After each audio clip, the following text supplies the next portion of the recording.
Hey, I'm Deirdre. I'm a Kiwi. Let's just put that out there.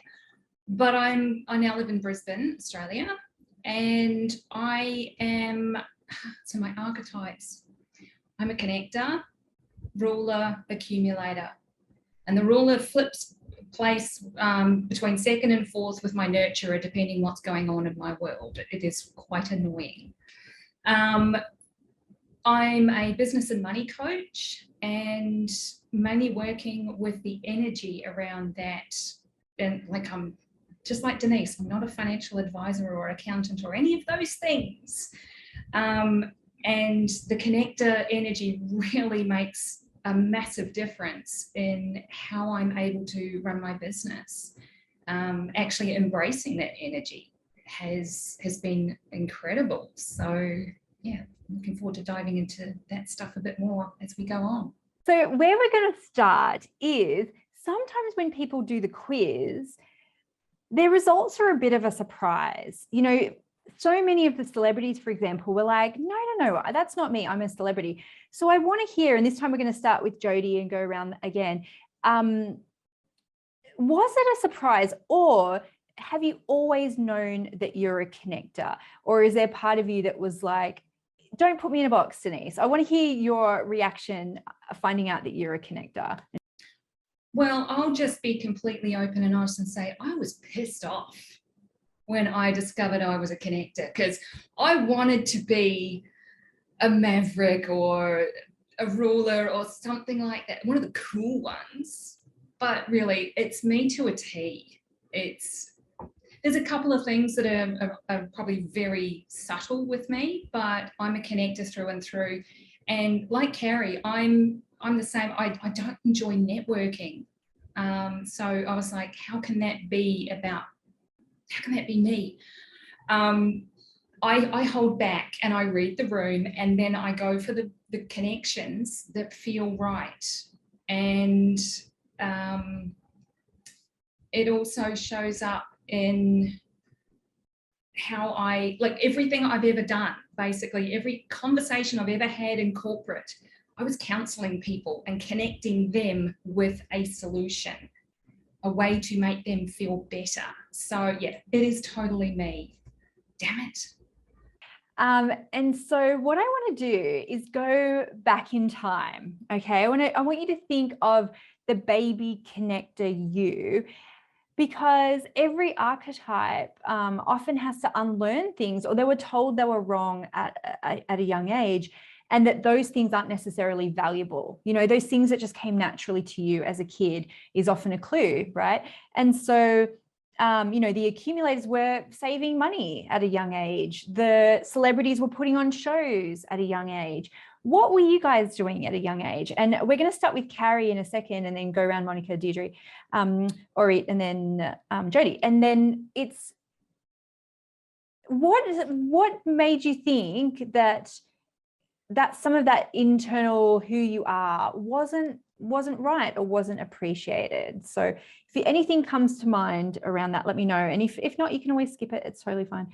So I'm probably the two things that stand out the most for me were I easily made friends, and I was friends with every group of people. It didn't matter if you were the cool kids or the nerds or whatever. I was a part of all of those groups in some way. And I could never understand why a particular group of girls just hated on me. Like, maybe they did not appreciate my faith and optimism, my positivity. I'm literally that positive, perky one all the time. I will find the positive in every situation.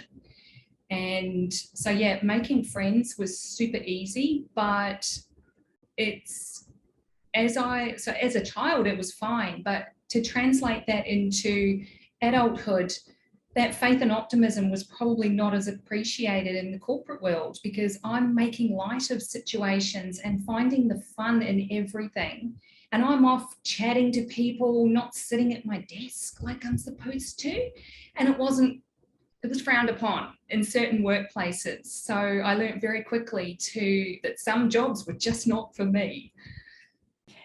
So I want to just shift a little because something that you guys were saying, about finding the wallflowers, befriending the lonely people. A few of you guys have said that.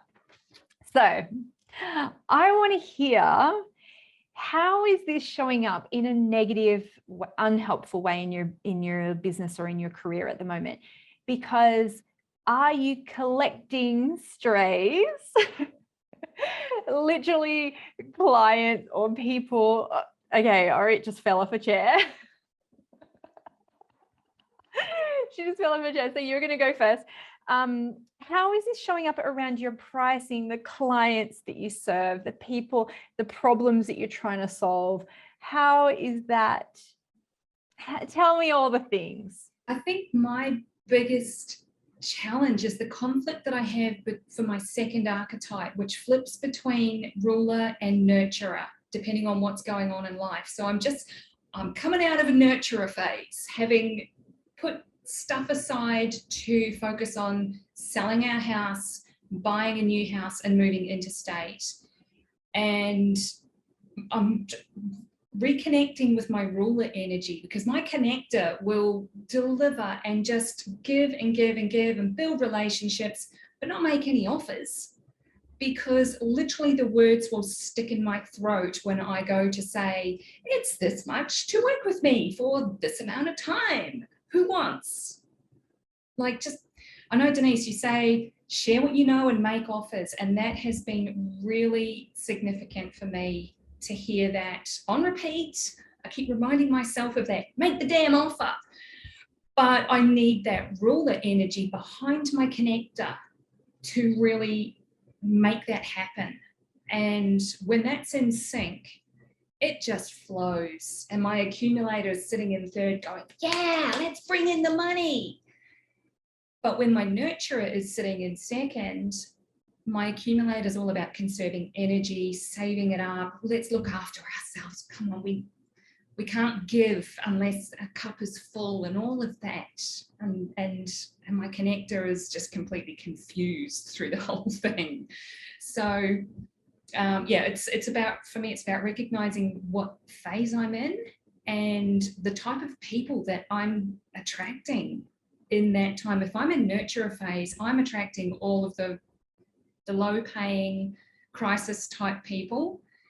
And when I'm in ruler mode, they are the best. I have had the best high paying clients sign up and work with me for a year when I'm in that zone. So I need that back right away.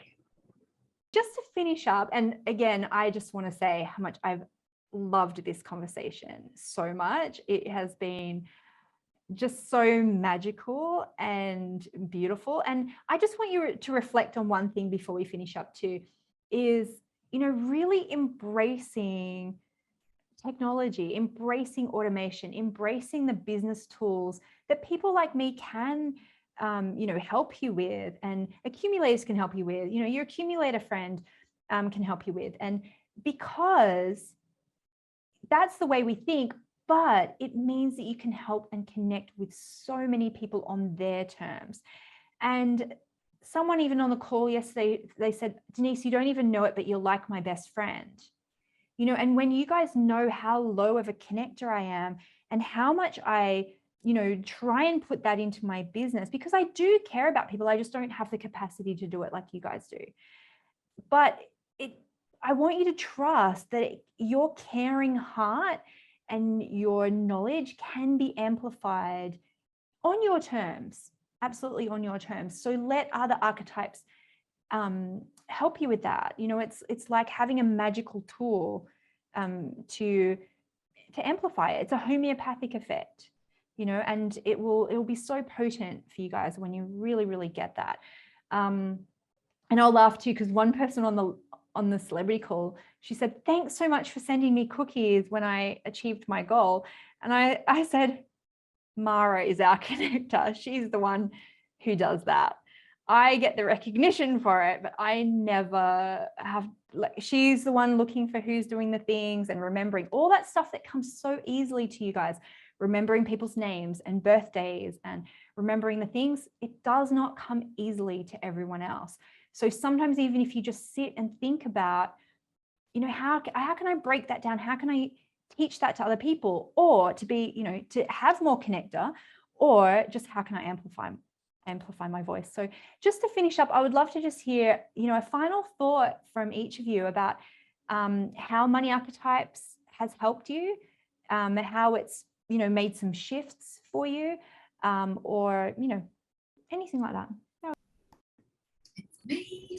I think how it's helped me is to just embrace all of me, all the different parts of me, because up until discovering SMA, I was thinking more along the lines of like, okay, I'm a Libra, but I don't really resonate with all of the Libra because it's so one-dimensional. But understanding my connector traits and then the other underlying ones, it's the whole package. And that has really helped me to just grow as a person, to improve my relationship with my family. As soon as I started talking about this stuff, my kids, they started talking about it too. And I'm pretty sure my oldest is a maverick because he refuses to take the test. So yeah, just understanding more about myself, I've definitely become a better person, a better coach, better with money. Like I love the I am money visualization. It's expanded so much from my first impression of it. Yeah, just connecting with possibilities. Wow, thank you so much for your generosity, everybody, and your connection and the ideas and all of the things. I just appreciate you so much. So, are you a ruler, a connector, or a maverick? Hang on, maybe you're more of a romantic or a celebrity. Take the Money Personality Quiz right now and find out which of the 8 money archetypes you are. And then I'm going to teach you how to profit from your strengths and make money in your business based on your natural personality. Click below and find out more.